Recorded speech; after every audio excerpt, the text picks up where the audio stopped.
Onder de steden. Vannacht verven en snijden alle klokken wit. Kaaien en fabrieken, pleinen en skippen, alles luid te sliepen. Dat ik omdangele, heel in mijzelf verroen, zeg ik in blauw lanternenjocht, een huid, een broer en het jachtje van haar skaden. Zwart als de hinders, die haar inrus troch lied en lichaam draafden. Dicht lijnen alle vivers en grijften onder de winterhemel een sark. Jonken de blokhuispoort stie ik als een morre. Bij de sonore klanken van een lege sax blafte een hoen een koude onrijst. Verderop kwam een skip van zijn kaaien los, briek maar geweld troch het kreekje in de ijs, verzwevend onder nacht zijn steden. Ik zeeg de skaden van een huid, een broer, een verdwijnen in een heelal zonder tekens. Van alle waai en wegen ben ik de verlitten stad, maar wenten en winkels en een geruchtsgebouw zonder vensters.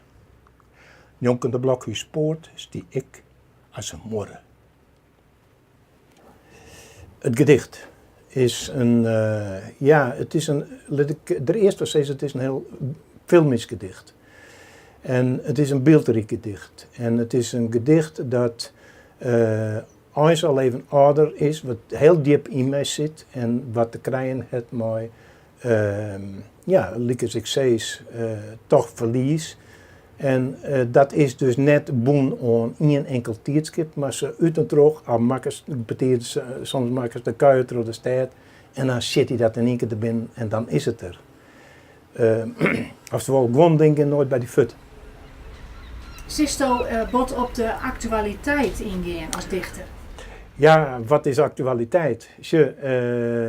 Daar ken ik de actualiteit van die zelfwezen.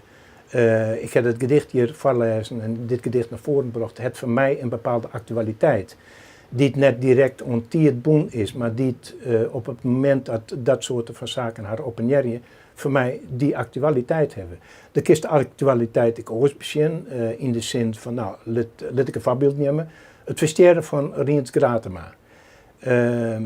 Ik heb hem kennen, ik heb zijn shows gezien, ik vond het een taalmaster, ik vond hem een dichter.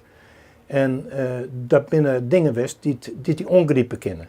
En ik heb daar in het bestek van Tiert heb ik daar een gedicht doen maken, een in memoriam.